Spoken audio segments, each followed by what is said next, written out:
private, you see? Private conversation here. I love our one-on-ones. It's always a pleasure.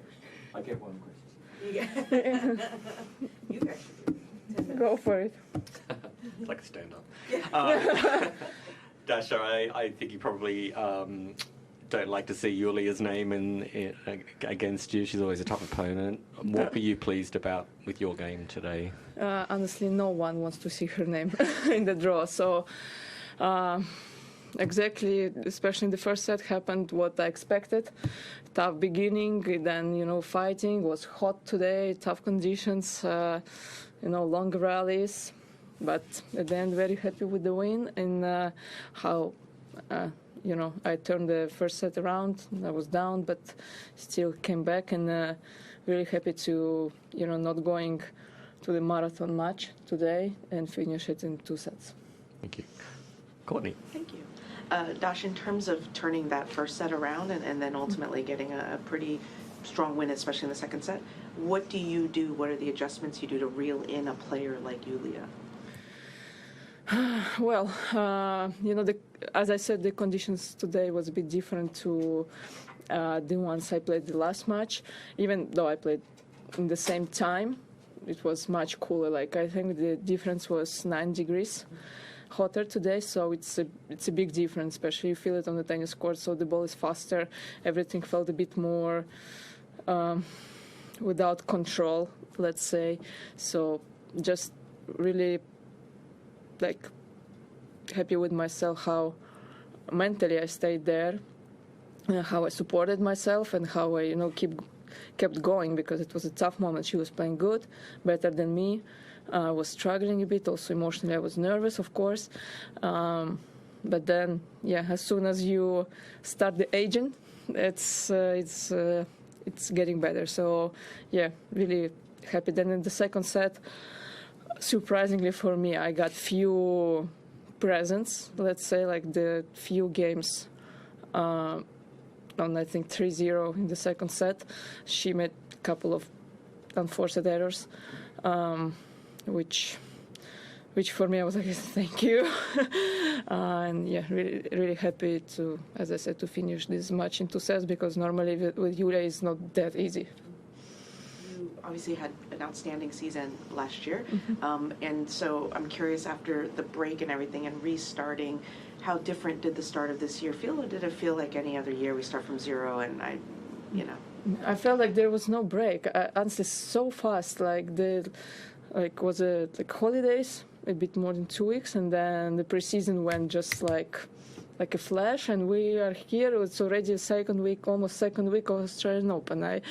It's with the blink of an eye, honestly. I feel like the time just go too fast in general.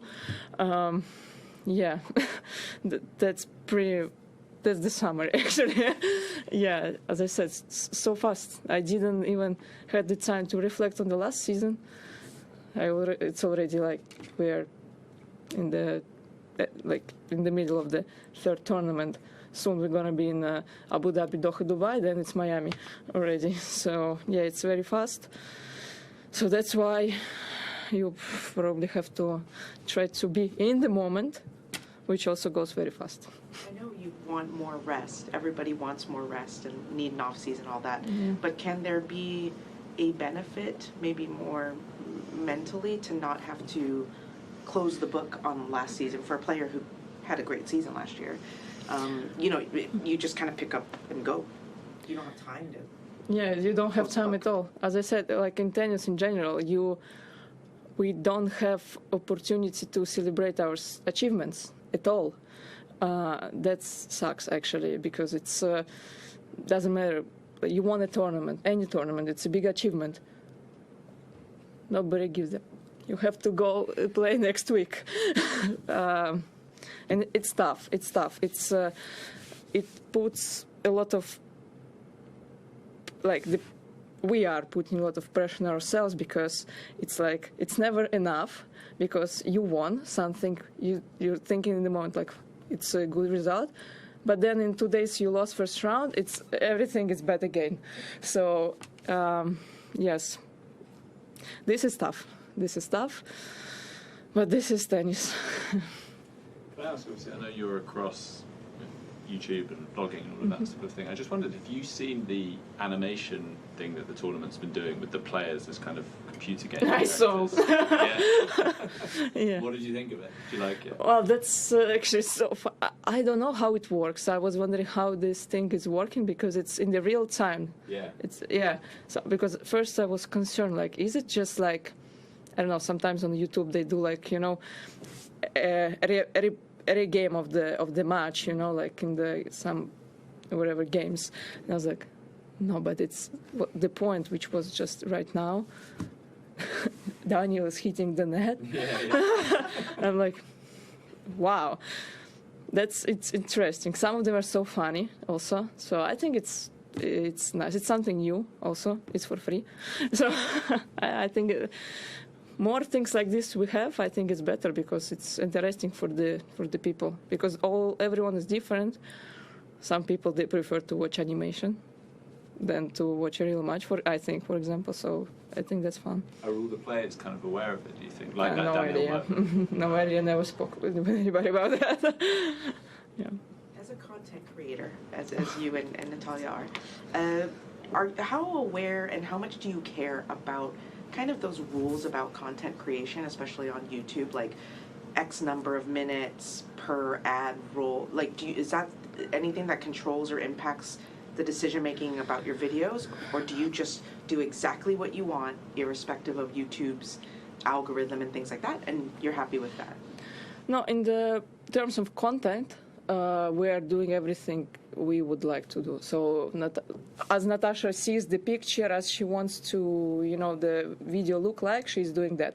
The only like annoying thing sometimes is copywriting, because sometimes even we record some music out, like just the artist on the street singing the song, and we put it in the vlog, it can be copyright. So you have to always keep in mind these things. So sometimes it's too much and difficult, honestly, because we never meant to, you know, steal someone's work. Never. But sometimes you just want to add a little bit something, I don't know, little sweetness or sourness, but you cannot, because it's prohibited. Your video will be blocked, and we're always worried, you know, to get this how do you call this? Yeah, the strikes. So that's the only thing which is annoying, but otherwise it's all fine. We respect all the rules, we understand, but sometimes I think can be a bit more flexible. Is it weird as well that you can't use footage of like yourself playing? Yeah, this is something I am a bit not agree with, because it's not like we're streaming, you know. It's something what happened 2 weeks ago, you know. Plus it's me, it's goddamn it, me playing the match. So I was waiting there outside running, and now I cannot use the footage of myself just to, you know, to make the picture how it is, you know. So yeah, but some of the tournaments are fine. For example, if we use the footage from WTA, they're fine with that. It's completely okay. Some of the tournaments, like Wimbledon, for example, they are they are pretty strict with that. So, but in my point of view, I think to make our tennis more popular, to make people want to watch it, we have to share those things, because it will make it more interesting. Plus, as I said, we are not streaming the match, which is happening right now, which we understand, okay, the television rights and stuff, and it happened, everyone already watched it 20 times. So it's not controversial. I don't see it controversial. Maybe you should do like an animated version of yourself. Then you could. Maybe we cannot use it as well. I don't know. I have to check. Now you have to check everything. Just looking ahead, obviously you faced Emma Navarro. Yeah.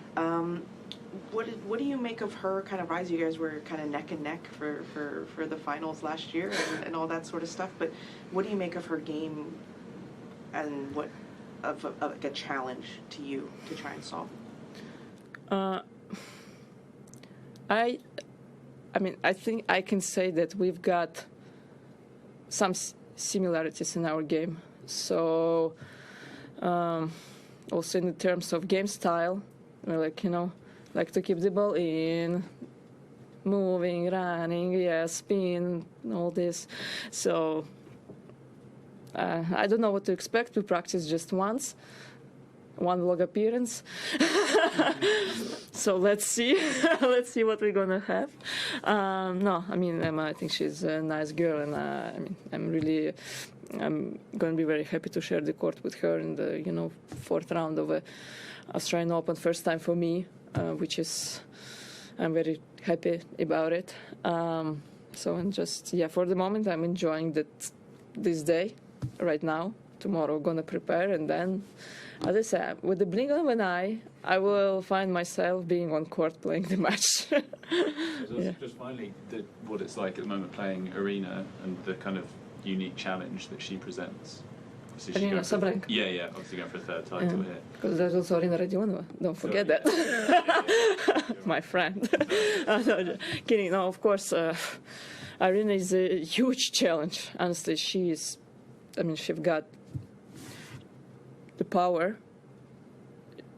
She's moving now on court much better than a few years ago. She's now also very good in defense. She's got more variety than before, and her serve goes 200 kilometers per hour. I mean, that's tough. And to handle this attack during the whole match, I mean, it's difficult. Plus, mentally, she becomes very strong. Like before, she could have had ups and downs. Now she's much more stable. And with the results, I mean, we can see definitely that she's now she's number one, right? So she's now the best player in the world. So I mean, well deserved. Does her ball feel very different from her ball? Yeah, like yeah, it's a rocket. It's a rocket. Right. Yeah, pretty much it. Thank you. Okay. Thanks. Yeah, thank you.